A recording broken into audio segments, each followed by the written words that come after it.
momento del impacto. Impacto.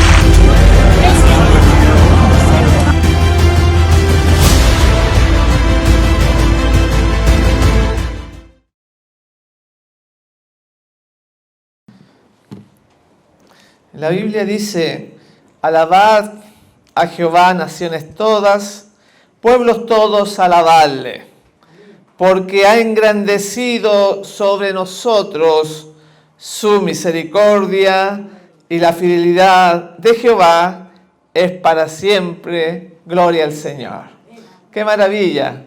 La palabra de Dios dice: alábenle naciones, pueblos todos, porque ha engrandecido su misericordia. Estamos en pecado, somos personas malas, egoístas, mentirosas, pero Él nos extiende su gracia. Hoy venimos a este sábado, a este lugar, a adorar y a alabar al Señor, a aprender su palabra. Hace frío, pero aquí estamos para adorar a nuestro Dios. Y vamos a abrir nuestras Biblias. Si alguien puede ayudar a nuestra hermanita Estrella, que Dios la bendiga también con su hija.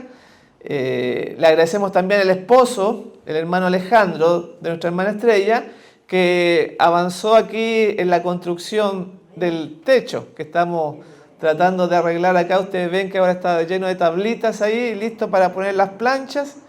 Y si alguien puede ayudar también o cooperar, necesitamos apoyo para terminar hasta allá, hasta el fondo, para que este lugar esté más presentable para adorar al Señor. Así que le agradecemos al hermano Alejandro. Vamos a abrir nuestras Biblias entonces, si alguien puede ayudar a nuestra hermana Estrella con la Biblia, en el libro de Isaías, en el capítulo 45, versículos 2 y 3.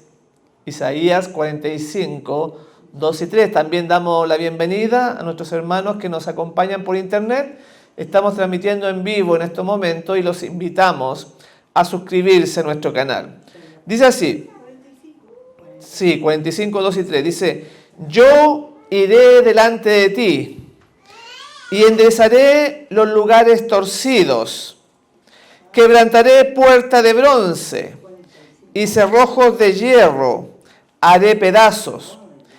Y te daré los tesoros escondidos y los secretos muy guardados, para que sepas que yo soy Jehová, el Dios de Israel, que te pongo nombre.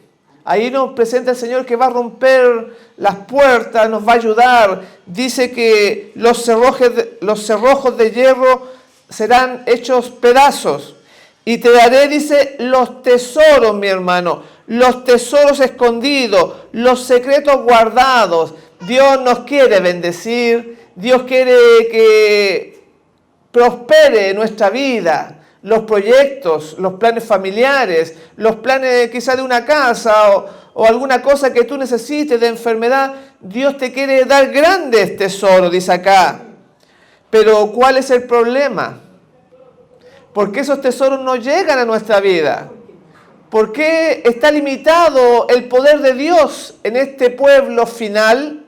No es culpa de Dios, es culpa de nosotros mismos. Porque Él dice que tiene las ventanas, va a abrir las ventanas del cielo para ayudarte en todas las áreas.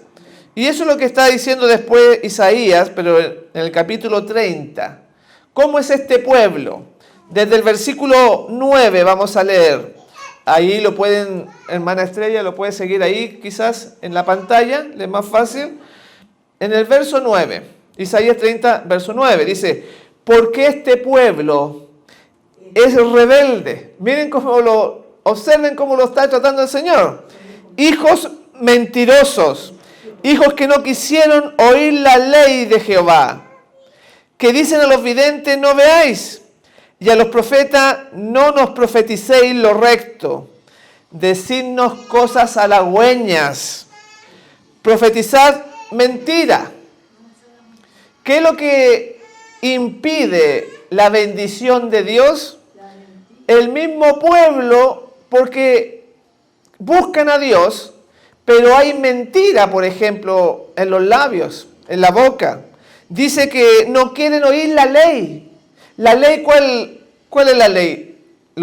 Éxodo 20, no matarás, no robarás, acuérdate del día sábado. los estatutos también en la ley. Entonces este pueblo que se limita la mano de Dios para bendecirlo, no quiere saber nada de la ley, de los mandamientos. Dice que quiere cosas halagüeñas. ¿Qué es lo que es algo halagüeño?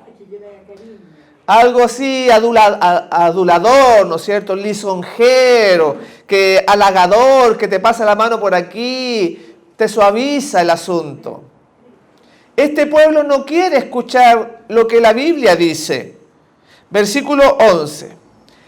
Dejad el camino, apartaos de la senda, quitad de nuestra presencia al Santo de Israel. Eso es lo que dice la gente. No quiero saber nada con Dios. Quiten al Santo de Israel de nuestras vidas. Por tanto, el Santo de Israel dice así: porque desechasteis estas palabras y confiasteis en violencia y en iniquidad, y en ellos habéis apoyado. Por tanto, miren la consecuencia de este pueblo rebelde. Por tanto, os será este pecado como grieta que avanza y arruina, extendiéndose en la pared elevada, cuya caída viene súbita y de repente, como cuando una pared se resquebraja y de repente se cae. Así va a ser tu vida. Los que no buscan la ley de Dios, los que no buscan los mandamientos, los que son pueblo rebelde, los que andan mintiendo, por decir algo, pero puede ser engañando, puede ser orgullo, puede ser tantas cosas. No profetices, no veáis visiones, predícanos cosas bonitas, cosas halagüeñas. Así es el pueblo final. Qué pena. Por eso que el remanente siempre va a ser poquito. Vamos a nuestra primera diapositiva, por favor, y vamos a ver este pensamiento que van a proyectar aquí en la pantalla, que nos describe a nosotros. Alcanzan a leer ahí, ¿no? ¿Qué dice ahí? Dice: es incoherente o es una contradicción no tener tiempo para Dios y querer pasar la eternidad con Él. Las personas quieren tener el reino de los cielos, pero no tienen tiempo para Dios. Por eso que el sábado, el cuarto mandamiento, es un mandamiento especial, distintivo entre todas las iglesias, porque todas no matan, no roban, pero cuando llega a este punto, ahí dice, no, cualquier día da lo mismo. Y no hay tiempo para el Señor. Cuando hay tantas señales de que esto se va a terminar, como decía en la escuela sabática, vamos a Mateo 24. Este sermón del monte, en el verso 6 al 8, un conocido texto que nos va a hacer recapacitar de esta necesidad de darle tiempo al Señor, de ser un pueblo veraz, un pueblo que lo alabe, un pueblo que va a ser bendito.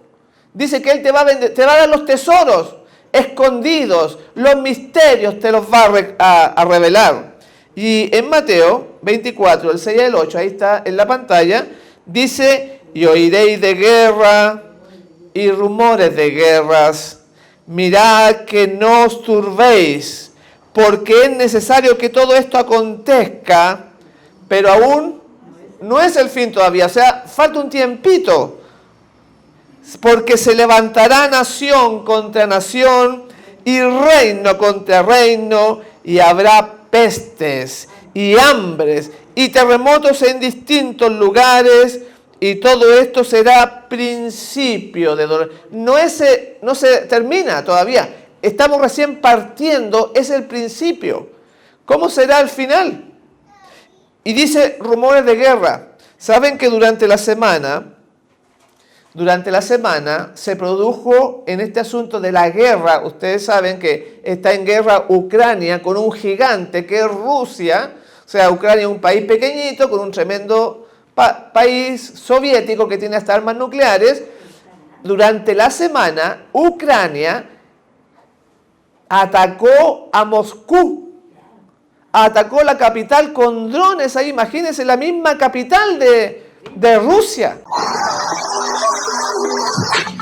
Testigos de toda Rusia filman drones volando sobre Moscú. También hubo un ataque a una refinería de petróleo y una central hidroeléctrica. La cantidad de drones ucranianos es tal que ni siquiera el Ministerio de Defensa puede hacerles frente. Esta es una noticia transmitida en vivo por Jodorkov.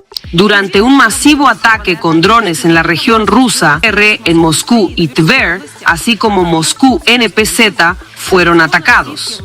Mientras tanto, Rospavliki publicó fotos y videos de residentes locales que muestran la llegada. La central eléctrica de Kashirskaya en la región de Moscú fue atacada. Un vídeo grabado por residentes locales capturó el momento del impacto.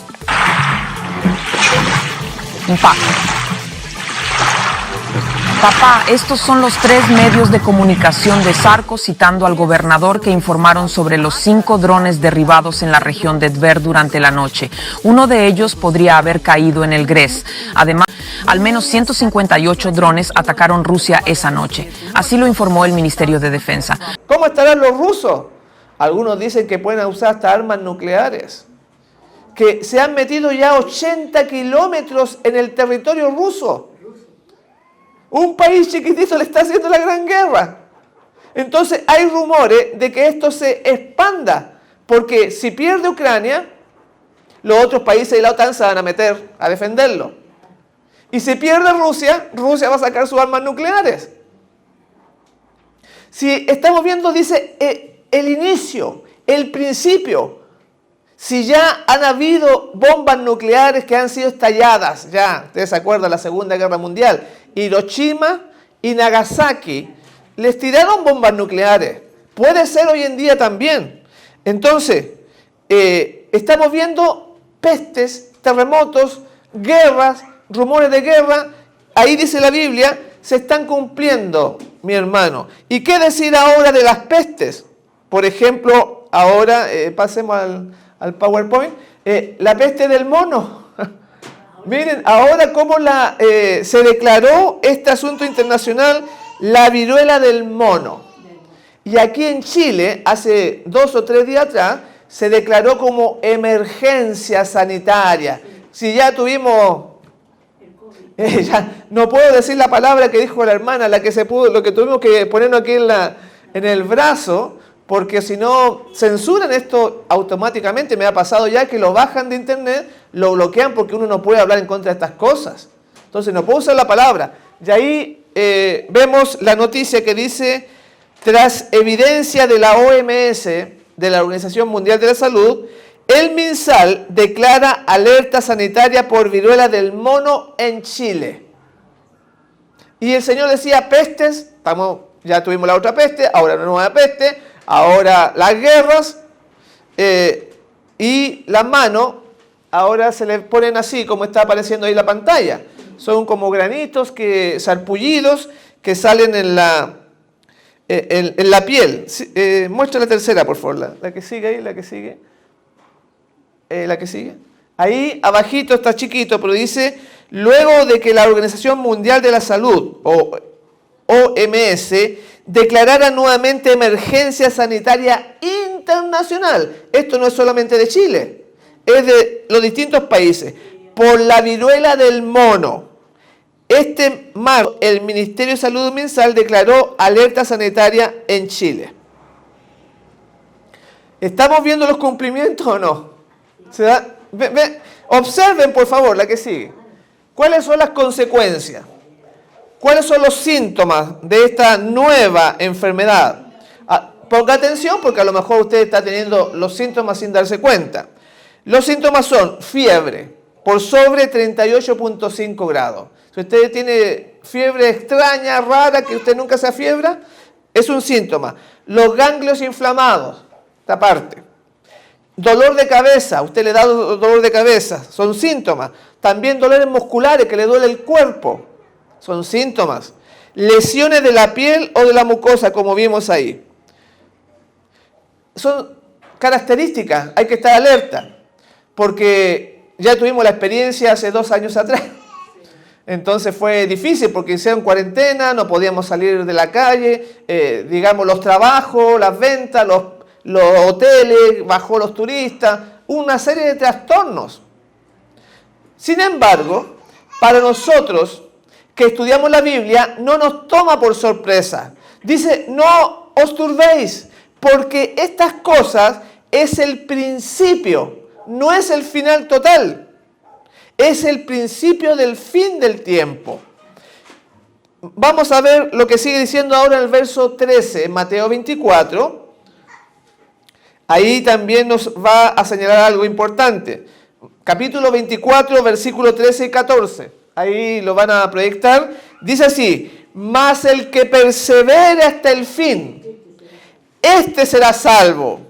Usted está perseverando y dice, y será predicado el evangelio del reino en todo el mundo, mis hermanos. Hoy esta profecía se ha cumplido. Se predica en la China, en Europa, aquí en Chile, en Estados Unidos, en distintos países se predica la palabra de Dios. El evangelio ya ha llegado a distintos lugares para testimonio a todas las naciones, y entonces vendrá el fin. Un testimonio que decir, yo no sabía, ningún vecino va a poder decir que no sabía, porque por la televisión, por la radio, por la Biblia, están predicando y predicando la palabra de Dios. Nadie va a tener excusa. Por eso dice, y será predicado este evangelio del reino en todo el mundo, para testimonio a las naciones, y entonces vendrá el fin. ¿Cuánto tiempo falta para el fin? Muy poquito falta. Qué bueno que nos hemos reunido para continuar, porque dice que estamos perseverando. Ustedes ven que hoy día no vinieron algunos hermanos. A veces vienen, otras veces no vienen, pero hay algunos que se van al mundo, el trabajo los envuelve, pero aquí estamos nosotros, sábado tras sábado, como dice el mandamiento. El que persevere, el que continúe, el que no quede en el camino, porque el mundo nos separa de Dios. Hay tantas cosas, tentaciones, y miren, vamos a ver la siguiente, lo que está pasando en el mundo, vean. Ahí dice lo que está pasando con esta nueva generación del internet, de los celulares, los tablets. Dice ateos, los que no creen, ateos y no creyentes registran su máximo histórico y roza ya el 39% de la población. Ha aumentado, si hace 10 años los no creyentes eran un 7%, hace 10 años un 7% de los ateos que se destacaban por no ser creyentes. Y ahora en 10 años ha subido a 20.2%, pero en 20 años ha subido un 39%, casi llegando ya a la mitad. Los estudios indican que esto se va a ir aumentando. Por eso que en un matrimonio, por ejemplo, uno va a la iglesia, el otro no va. A veces va el hijo y los padres no van. Y después no va ninguno de la familia. Porque ahora con más tecnología, el diablo se ha metido más en los hogares, en las mentes de las personas. Entonces, ¿qué dice ahí? Persevera, porque el Señor tiene ricos dones para ti, riquezas, misterios te va a declarar. Pero ¿qué decía? ¿El pueblo cómo es? El pueblo es rebelde, quiere cosas halagüeñas, no quiere la verdad absoluta, y por eso que muchos ya empiezan a no creer, se pierden la fe, desconfían de todo con esto de tanta filosofía, conceptos que no son bíblicos. Sigue, por favor. Mientras tanto, el enemigo, esta mujer ramera que está sentada sobre una bestia que tiene 7 cabezas, o sea, el papado, Roma está sobre 7 montes, que representan las 7 cabezas de Apocalipsis. No lo voy a explicar porque es muy larga esa profecía, pero vean lo que dice ahí. El Papa Francisco y el presidente de Palestina ven a Jerusalén como un lugar de encuentro y no de conflicto. ¿Ustedes creen que el Medio Oriente no es de conflicto? Ven que se agarran, se disparan misiles, tiran drones a cada rato. Israel está rodeado de enemigos del Líbano, de Hamás, de tanto Gaza, tantos enemigos que son los antiguos filisteos. Los filisteos modernos están ahí en Gaza. Ecrón, todos esos lugares bíblicos que están peleando desde hace siglos y continúan peleando. Pero el Papa, como una cuestión política, ustedes saben que es un político también. ¿Y cuáles son las intenciones del papado? Adueñarse del mundo, como en la antigüedad, en la Edad Media, que si usted no creía, lo echaban a la cárcel, lo decían hereje, lo mataban, con el cepo, a algunos les cortaban la lengua, estos católicos, les cortaban la lengua y lo metían ahí en la cárcel hasta que se moría de viejo. Esto mismo, el propósito es apoderarse del mundo y una cuestión política, diciendo de que es un lugar de encuentro y no de conflicto el Medio Oriente. Gracias. Ustedes pueden ver cómo las cruzadas, ¿qué es lo que eran las cruzadas? Ejércitos que mandaba el Papa a Jerusalén. Y ahí ustedes tienen un ejemplo. Desde el año 1096 al año 1291 tenemos estas cruzadas. Se le llama cruzada porque los soldados llevaban la cruz en su ropa y el Papa les prometía indulgencia si iban a pelear. Podían matar porque tenían la bendición del Papa. Y aquí vamos llegando al punto que queremos presentar en esta hora. Porque esas personas pensaban de que eran religiosas. Pensaban que eran un buen cristiano matar a un musulmán porque el Papa le daba su bendición. Ahí viene el hermanito Juan, si le puede ayudar. Entonces, miren la contradicción que tenemos nosotros acá. ¿Cómo un cristiano puede matar a otro cristiano pensando de que sirve a Dios? Nosotros podemos pensar de que somos cristianos cuando estamos mintiendo, cuando no nos gusta que nos prediquen lo que la Biblia dice, cosas halagüeñas. Ahí dice la hermana que le encanta, muy bien. Bienvenido, Dios le bendiga, el hermanito Juan.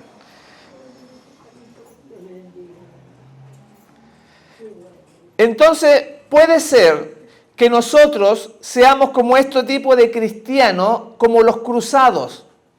Puede ser que tengamos una apariencia de piedad que no es verdadera. No basta solamente con creer. Tiene que llevarse a la vida misma, bondad, misericordia, ayudar al prójimo, también conocer la palabra, predicar, llevar el mensaje a otro. Y aquí vamos a ver algunos ejemplos de que no basta decir yo creo en Jesús. Vamos a poner el caso que tiene que ver con la mujer, con la viuda de Sarepta. ¿Conocen la historia de la viuda de Sarepta? Dice que el profeta, vamos a buscarlo en 1 Reyes 17:9. Dice que el profeta fue perseguido, Elías, y Dios no lo llevó a Israel. ¿Por qué no lo llevó a Israel si era el pueblo escogido? Lo llevó a una viuda fuera de Israel. Por eso que se le llama la viuda de Sarepta. Y vamos a ver esta mujer, que era una mujer pagana. Era una mujer que no era del pueblo escogido. Dice, levántate, el verso 9, 17:9. 17:9. Dice, a ver si lo pone ahí. Dice, levántate, vete a Sarepta de Sidón. Por eso que se le llama la viuda de Sarepta, porque Sarepta es la región donde esta mujer vivía. Y mora allí.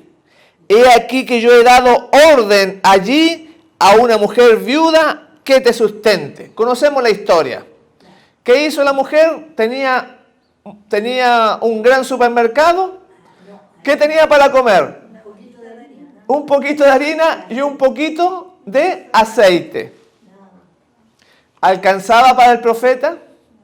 Y el profeta llegó a la casa, le dijo, estoy haciendo tengo esta harinita y este aceite y voy a hacer un pan y me voy a morir, dijo la viuda. La viuda era algo terrible en la antigüedad porque una viuda no tenía un hombre que le trabajase, que le sustentase, una mujer indefensa, tenía un hijo. Y el profeta llega y entra y le dice, está bien, hace pan, pero dame a mí primero. Como si era un invitado y estaba exigiendo. Pero era una cosa de Dios. Porque dice que le hizo el pan por la fe, creyó el profeta y le faltó aceite y le faltó harina. No, dice que salía el aceite y no se acababa nunca. Miren cómo son las cosas de Dios. Cuando el profeta necesitaba, ya Dios tenía una mujer por allá que lo iba a ayudar. Cuando tú tienes problemas, estás angustiado, quizás tienes poquito para comer, como esta viuda. Pero Dios puede multiplicar ese poquito y te va a ayudar de alguna manera. Por eso dice, voy a abrir la ventana de los cielos para ti. Te voy a dar misterios. Tú vas a conocer, te voy a dar los secretos, los tesoros que muchas veces se limitan por nosotros mismos. Y voy a leer acá en el deseado, en la página 205, que va a hablar acerca de esta mujer. Dice, el Señor pasó por alto la casa de Israel. Había muchos judíos que guardaban el sábado. ¿Por qué el profeta no fue enviado al pueblo religioso? Porque ellos tenían la apariencia de religión. Lo llamó, o una viuda de Israel, dicen acá. ¿Por qué Dios no lo llevó ahí? Porque, mi hermano, la apariencia no engaña a Dios. Nos puede engañar aquí en el templo. Podemos venir limpiecitos, bien vestidos, pero el corazón es orgulloso, es vanidoso. Se dice cristiano y no cumple con las cosas de Dios. Y entonces esta mujer fue bendecida con la palabra del profeta a su hogar. Y dice, el Señor, o sea Dios, pasó por alto la casa de Israel y halló refugio para su siervo en una tierra pagana. No la envió a Israel, en la casa de una mujer que no pertenecía al pueblo escogido.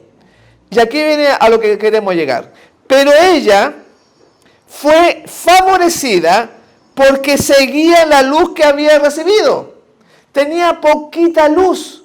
Y lo que aprendió en la iglesia, lo que aprendió en la Biblia, lo ponía en práctica en su vida. No nos sirve de nada ser oidores olvidadizos, que aquí aprendemos en este lugar de enseñanza, salimos, estamos en la casa durante la semana y no ponemos en práctica lo que la Biblia nos enseña. Esta mujer fue bendecida no porque tenía un gran conocimiento, no porque fuera judía, no era judía, era pagana, pero lo poquito que había aprendido de Dios, ella, fiel, lo ponía en práctica. Gloria al Señor por eso. No era un pueblo soberbio, no era un pueblo que le gustaba que le sobaran el lomo, le diera cosas halagüeñas. No queremos que nos predique de la ley, decía ahí la Escritura. Odian los mandamientos, quieren la bendición, pero no quieren cumplir los requisitos para esa bendición, la gente, el pueblo. En cambio, esta mujer, lo poquito, ella lo abrazaba en su corazón y lo vivía. También tenemos el otro caso de Naamán, el leproso, un asirio. No era del pueblo de Israel, también ahí tenemos otro ejemplo. Segunda de Reyes, capítulo 5, versos 15 y 16. Aquí tenemos un segundo ejemplo para que nos quede más claro. Ahí lo leen de acá. ¿Se acuerdan de esta historia de Naamán? Le dio la lepra. Era un general asirio. Y había una niñita en el pueblo de Israel que le dijo, amo, no te aflijas tanto. En Israel hay un varón de Dios que te puede sanar por el poder del Señor. ¿Se acuerdan? Y fue sanado, se metió en el río 7 veces. Y en el versículo 15 dice, y volvió al varón de Dios él y toda su compañía, y se puso delante de él y dijo, he aquí ahora conozco, dijo Amán, ¿no? Conozco que no hay Dios en toda tierra, sino, ¿dónde? En Israel. Y sigue diciendo, te ruego que recibas algún presente de tu siervo. Mas él dijo, vive Jehová, en cuya presencia estoy, que no lo aceptaré, y le instaba a que aceptara alguna cosa, pero él no quiso. Cuán distinto es la religión de hoy en día, en las iglesias donde saltan, donde bailan, que reciben los dineros por sanar. Acá el el siervo de Dios le dijo, no me den ninguna cosa. Agradece a Dios que fue el que te ayudó y te ha sanado. Y entonces este hombre dice que reconoció a Dios. ¿Por qué, si habían otros leprosos en Israel, por qué no fueron sanados? Vino un asirio, lo mismo que la viuda de Sarepta, era porque este hombre que conocía poco, pero lo vivía. Si tú conoces poco la Biblia, si estás iniciándote, pero tú pones en práctica lo que aprendiste, eres mejor que quizá muchos de nosotros que llevamos años, pero que no practicamos. Que nos entra por aquí y nos sale por acá. Con esas personas no avanzan espiritualmente. Si tú ya llevas mucho tiempo y no avanzas, te has atascado, tienes que ver una manera de solucionar eso con el Señor. Benditos aquellos que están iniciando este camino y que ponen en práctica, van caminando por esta senda estrecha. Y por eso que vemos nosotros acá este ejemplo de lo que estamos mostrando recién del PowerPoint, por favor, de la diapositiva, donde el Papa decía que era un lugar de encuentro y no de conflicto. ¿Cómo va a ser eso el Medio Oriente que no hace de conflicto? Porque es una cuestión de que quiere estar bien con los árabes, con los judíos. Cuando aquí vamos a ver esta noticia de religiosos que quizás nosotros durante años aprendimos pero no practicamos. Vamos a ver el caso de estos religiosos. Miren lo que pasó en Israel. Dice ahí, ataque a cristianos en Jerusalén. Un grupo de judíos ortodoxos escupen al paso de una procesión. O sea, iba una procesión cristiana y al lado iban unos judíos ortodoxos y lo escupieron. ¿Cómo va a ser el nivel de odio que hay ahí? Y dice ahí, el incidente ha sido considerado por la comunidad cristiana de la ciudad como el último de una alarmante oleada de ataques motivados por la religión. O sea, no es solamente uno que vamos a ver, hay una oleada. Y dice, hay un video difundido en redes sociales, ha despertado la indignación de las comunidades cristianas y judías de Jerusalén, que incluye al primer ministro israelí Benjamín Netanyahu. Hasta el primer ministro se quejó por lo que están haciendo. ¿Cómo no va a haber conflicto en esa zona, como dice el Papa? Vamos a ver el primer video, por favor, de lo que sucedió. Esto es la noticia, pero es un video también. Ahí vamos a ver cómo pasan por el lado y parece que el padre de un niño le dice algo y el niño escupe. Después viene otro atrás y vuelve a escupir a la procesión cristiana. Es algo tremendo. Ahí van, ¿ven? Veámoslo. Ahí van, un asunto cristiano. Y ahí viene el ortodoxo. Y ahí, miren, ahí dice algo, y ahí lo escupe, y ahí el joven también lo escupe. Es rápido, a ver, colócalo de nuevo porque no se ve bien. Miren, del principio. Noten que pareciera que el papá de esos niños algo le dice, y el niño escupe, y después el joven también escupe.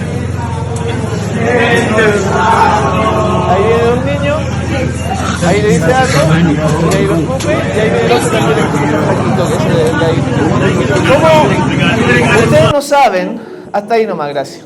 Ustedes no saben cómo podríamos ser nosotros ellos. Porque son ortodoxos, gente que hasta la ropa, vieron que hasta se visten distinto, se saben la Biblia. ¿Cómo pueden escupir a otro ser humano? Nosotros muchas veces somos así, pero en otras áreas nos enojamos, peleamos, decimos ser cristianos y no escupimos quizás. Vamos a ver el segundo. Esto no es algo aislado. Dale por favor, el segundo. Este otro caso, que ustedes saben, ellos nacen guardando el sábado, porque el sábado es de la Biblia, pero no tienen el amor, no tienen la bondad que debiéramos tener. El sacerdote cristiano Nicodemus Schnabel era entrevistado en las calles de la ciudad vieja de Jerusalén cuando fue atacado.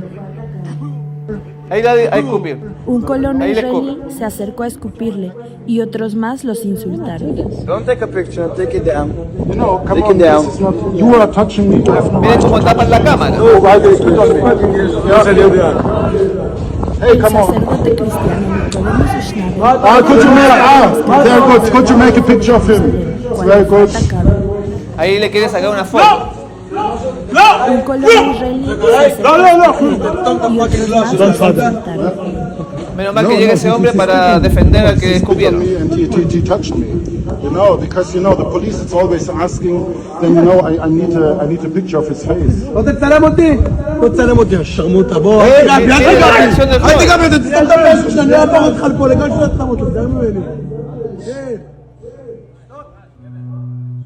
Bueno, hasta ahí. Ahí tienen en Jerusalén, tienen las partes donde estuvo Jesús. Tienen ahí el sábado, tenían lo que quedó el templo, ahí un registro vívido. Y miren el carácter que tienen. Podemos nosotros estar igualitos, sabiendo tanta cosa, pero no tratando bien a nuestros semejantes, que es lo mínimo. Debíamos ser los menos peleadores, los menos enojones, los más dulces, llenos de amor por aquel que sufre. Y somos todo lo contrario. Sigue por favor la diapositiva. Los síntomas, en esta diapositiva, de un cristiano tibio. A ver si lo pone ahí. ¿Cuáles son los síntomas? Vimos los síntomas de la viruela del mono. Ahora vamos a ver los síntomas de un cristiano que es reguleque nomás. Dice, ¿qué es un cristiano tibio? Ahí dice, ¿qué hace? Ya no ora al acostarse. ¿Usted ora cuando se acuesta? Ya no ora al comenzar el día. Ese es un cristiano tibio. Pereza para ir al culto. Le cuesta levantarse para ir a la iglesia. El último ayuno fue hace un año. O sea, no ayuna nunca. Se ríe de chistes de doble sentido. Le hace gracia a todo eso. El mundo es normal para él. Ve las cosas como el mundo, no como Dios las ve. Se olvida de que Cristo lo mira, lo ve. Ahí dice, vuélvete a Cristo Jesús. Son los síntomas de una persona que no está bien espiritualmente. Y para ir terminando esta meditación de esta mañana, vamos a conocer el caso de Aitofel. ¿Ha escuchado usted, hermanita, de Aitofel? ¿Hermanita Margarita, ha escuchado? ¿No saben quién es? Vamos a ver, en los tiempos de David existió este varón y vamos a sacar una enseñanza también de su vida. ¿Cómo? Era consejero de Absalón. ¿Quién era Absalón? El hijo del rey, que se rebela en contra de David. Absalón es un símbolo de Satanás. Miren, la Biblia, como es un libro eterno, no es solamente para los tiempos de David, como vamos a ver, o para nuestro tiempo. Va a seguir la historia, este libro nos va a seguir enseñando, porque aunque son personajes históricos que existieron, también representan verdades mayores, como este caso que le voy a explicar. Por ejemplo, David dice que era conforme al corazón de Dios. David representa a Jesús, porque dice que tenía un buen corazón. Saúl, que lo persigue, representa ¿a quién? A Satanás, representa que quiere el impío persigue al justo. ¿Y por qué Jesús, que está representado por David, por qué David no mata a Saúl cuando lo encuentra durmiendo y le corta un pedazo de tela de su ropa? Porque representa cuando en el cielo Lucifer cae, Dios no lo mata inmediatamente. Porque si lo hubiera matado, entonces los ángeles servirían por temor. Sin embargo, Dios dejó que se desarrollara el plan maléfico. Hasta el día de hoy se está desarrollando. Entonces, David representa en ese sentido a Jesús y Saúl a Satanás. Lo mismo pasa con Absalón. Absalón se rebela contra el padre. ¿Qué hizo el diablo cuando estuvo en el inicio? Se rebeló contra el padre, sin motivo. ¿Cómo era Absalón físicamente? ¿Usted sabe, hermanita Margarita? ¿Cómo era Absalón? ¿Era feo, bonito, rubio, blanco? ¿Cómo era? Hermoso. En Ezequiel describe a Satanás. ¿Cómo era Satanás? Hermoso, perfecto eran tus caminos desde que fuiste creado hasta que se halló en ti maldad. Lo mismo con este joven porque representa a Satanás. Vamos a verlo en 2 Samuel, capítulo 14 y verso 25, cómo era Absalón, el que inicia la rebelión. Representa a Satanás porque fue el que inició la rebelión, pero en el cielo. 2 Samuel 14, 25, dice que era hermoso, como recién dijimos. ¿Y cómo era su papá David? Era rubio. También era hermoso. Pero mire lo que dice de Absalón. Versículo 25. Y no había en todo Israel ninguno tan alabado por su hermosura como Absalón. Mire lo que sigue diciendo. Desde la planta de sus pies hasta su coronilla no había en él defecto alguno. Era perfecto. Y el problema con las personas hermosas, ¿cómo puede una persona tener un problema por ser hermoso? El problema es que lo halagan. Le dicen, tú eres bonito, mira qué guapo. ¿Y qué empieza a pasar con el orgullo? Se empieza a envanecer. Eso fue lo que le pasó a Satanás. Eso fue lo que le pasó a Absalón. Entonces, en esta historia tenemos acontecimientos cósmicos también. ¿Y se dan cuenta cómo murió Absalón? Dice que iba arrancando y quedó colgado su pelo porque tenía una gran melena, un frondoso cabello. Y cuando iba arrancando, se engancha de los árboles y quedó colgando ahí. Y vinieron los soldados de David y le metieron 10 espadas, cuchillo, porque representa el mal. Y esos 10 también representan a los 10 mandamientos también. Bueno, es toda una historia. Pero vamos a Ahitofel. 2 Samuel, capítulo 11, versículo 3. ¿Se acuerdan la historia de que estaba David y vio a la mujer Betsabé allá al otro lado y la codició a Betsabé y mandó a matar a su esposo Urías Eteo, y producto de él murió su primer hijo? ¿Se acuerdan? De ahí, ¿quién nació? Salomón, ¿se acuerdan? Vamos a ver a Ahitofel, que se convirtió en el consejero de Absalón. Ahitofel era un hombre sabio, un hombre inteligente, que podía orientar hasta el rey. Muy inteligente, pero miren lo que pasó. Versículo 3. Envió David a preguntar por aquella mujer, por Betsabé, ¿no? Y le dijeron que ella es Betsabé, hija de Eliam, mujer de Urías Eteo. Noten el detalle. Dice que Betsabé era hija de Eliam. Aquí vamos a aprender algo nuevo, quizás para algunos. ¿Quién era Eliam? 2 Samuel 23:34. ¿Quién era Eliam? 2 Samuel 23:34 nos da la descripción de lo que vamos a conectar. Dice en el versículo 34, Elifelet, hijo de Jaasbai, hijo de Maaca. Eliam, hijo de Ahitofel. O, en otras palabras, Betsabé era nieta de Ahitofel. Era nieta. Y sin embargo, este hombre sabio, inteligente, que era valorado su consejo, se levantó en contra de David, del ungido de Jehová.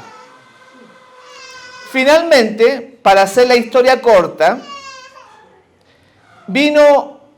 estaba teniendo éxito Absalón porque Ahitofel lo aconsejaba bien y le estaba como teniendo dominio sobre David. Pero David busca a alguien que se llama Usai. Ese Usai estaba para interceptar el consejo de Ahitofel. ¿Se acuerdan? Entonces, ¿qué pasó? Vamos a ver en 2 Samuel 17, del 1 al 4. 2 Samuel 17, del 1 al 4. Dice: entonces Ahitofel dijo a Absalom: yo escogeré ahora 12,000 hombres y me levantaré y seguiré a David esta noche, dijo Ahitofel, y caeré sobre él mientras está cansado y débil de manos. Lo atemorizaré y todo el pueblo que está con él huirá y mataré al rey solo. Así haré volver a ti todo el pueblo, pues tú buscas solamente la vida de un hombre. Y cuando ellos hayan vuelto, todo el pueblo estará en paz. Este consejo pareció bien a Absalom y a todos los ancianos de Israel. Le estaba dando un consejo para matar a David.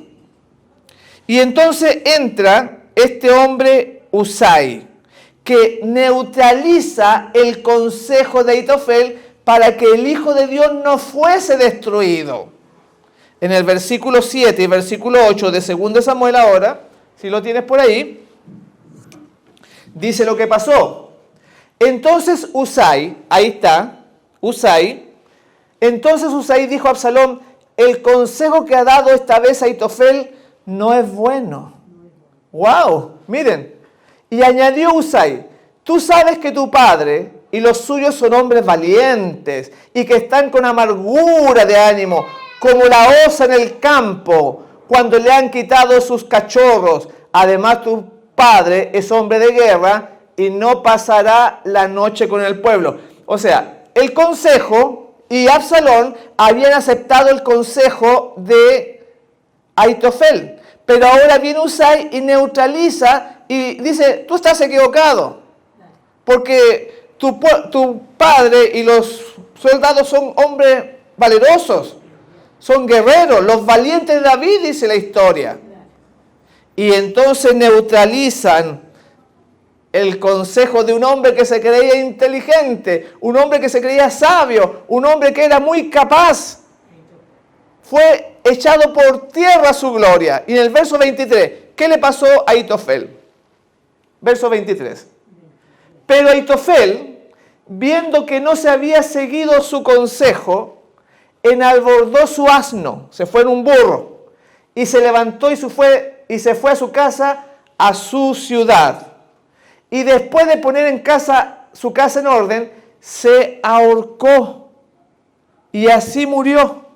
Y fue sepultado en el sepulcro de su padre. ¡Qué terrible lo que le pasó a este hombre sabio!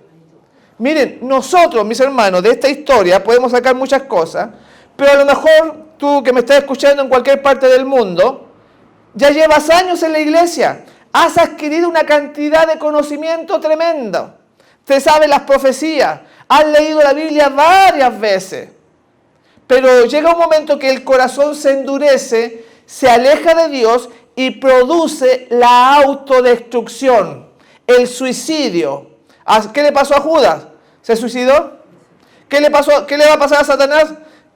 Él sabía que estaba haciendo mal, se estaba suicidando también. Lo mismo con Adán. No fue engañado Adán.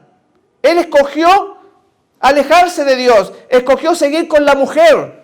No quería perder a Eva, se suicidó también, porque el pecado conduce a una autodestrucción. Y puede ser que tú lleves mucho conocimiento, pero te has alejado de Dios. Miren, Dios tenía un gran plan para Ahitofel. Tenía un gran plan para este hombre sabio, inteligente, porque él iba a ver cómo su nieta Betsabé iba a tener a su hijo Salomón, y Salomón iba a ser un gran rey, iba a ser uno de los antepasados del Mesías. ¿Ven? Y se perdió todo eso. Se perdió porque él no confió en Dios, escogió otro camino de la altanería, de la soberbia, como Lucifer, como Absalom, el orgullo. hizo su perdición. Pudo haber visto él a su descendencia, a su bisnieto ahí gobernando Israel. ¿Qué decía la Biblia? Tengo para ti tesoros, tengo misterios, tengo bendición. ¿Y qué echaba a perder esa bendición? Nosotros mismos. En este caso, Ahitofel echó a perder él mismo la bendición que el Señor quería darle. ¿No nos pasará a nosotros igual? La incredulidad, la flojera espiritual, la pereza, el no leer el libro. Todo es espiritual, mis hermanos. El Señor dice, tengo muchas bendiciones para ti. Y este rencor que alojó en su corazón Ahitofel contra David, lo llevó a la perdición. Puede ser que tú tengas rencor contra alguien. Puedes tener odio. Te hizo un mal. Me la va a pagar. Cuando somos así, la raíz de amargura brota. Me engañó con tanto dinero. Te autodestruyes tú mismo. La Biblia es clara cuando dice que debemos perdonarnos los unos a los otros. No podemos tener un rencor eternamente. El perdón anula la carga. La Biblia señala, dice, bendecid a los que os persiguen. Orad por aquellos que los calumnian. ¿Cuánto no nos calumnian a nosotros? ¿Y cómo podemos ser cristianos si odiamos, somos rencorosos, no perdonamos, no amamos a nuestros enemigos? Porque es fácil amar al que te da. O a la esposa, o al esposo, o al hijo, la familia, el contorno es fácil. Pero si alguien te hace daño, ¿puedes amarlo? Ahí se nota si acaso realmente has llegado tú a la plenitud. Si realmente ya dejaste de ser un adventista nominal, una persona que dice ser cristiana. Dice, bendecid a los que os maldicen. Orad por los que os calumnian. Ahitofel, mis hermanos, no perdonó a David. Sin embargo, tenía la bendición de tener un bisnieto, él, que iba a ser un gran hombre. Dice, y sabemos que para los que aman a Dios, no te preocupes, porque sabemos que para los que aman a Dios, todas las cosas le cooperan para bien. Por lo tanto, si tu enemigo tiene hambre, dale de comer. Si tiene sed, ¿qué hay que hacer? Dale de beber, dice la Escritura. Mía es la venganza, yo pagaré, dice el Señor. No te aflijas, no te contamines con el odio, con la tristeza, con la amargura. Y fíjense ustedes de que el Hijo de Dios, en este caso, en esta historia, David, estaba siendo perseguido. A lo mejor te persigue alguien, a lo mejor te va mal, a lo mejor estás sufriendo, quizás no tienes que comer, estás enfermo de cáncer o algún tipo de enfermedad, pero ya Dios había enviado a Usai para neutralizar la maldad que se iba a hacer ante David, ante el Hijo de Dios. No te preocupes, Dios está neutralizando al mal y te quiere ayudar. Dice, no seas vencido de lo malo, mi hermano, sino vence con el bien el mal. ¡Qué maravilla! Gloria a Dios por eso, porque cuando te golpeen, dice, coloca la otra mejilla. Si te obliga a llevar carga una milla, ve con él 2. Así triunfa Dios. Al que te odia, ámalo. Al que te golpea, ayúdalo. Dice, vence el mal con el bien. Que este mensaje, esta palabra, pueda ser una realidad en tu vida, mi hermano, en mi vida. Y que lo podamos llevar a la práctica. Eso es lo importante. Llévalo a la práctica, lo que has aprendido. No solamente escuchar una cosa bonita. Yo estoy contento de haber compartido con ustedes en esta mañana. Me despido deseándole que el Padre de misericordia, de amor y misericordia, Yahweh, les bendiga a ustedes ricamente. Que el Señor Jesús les bendiga.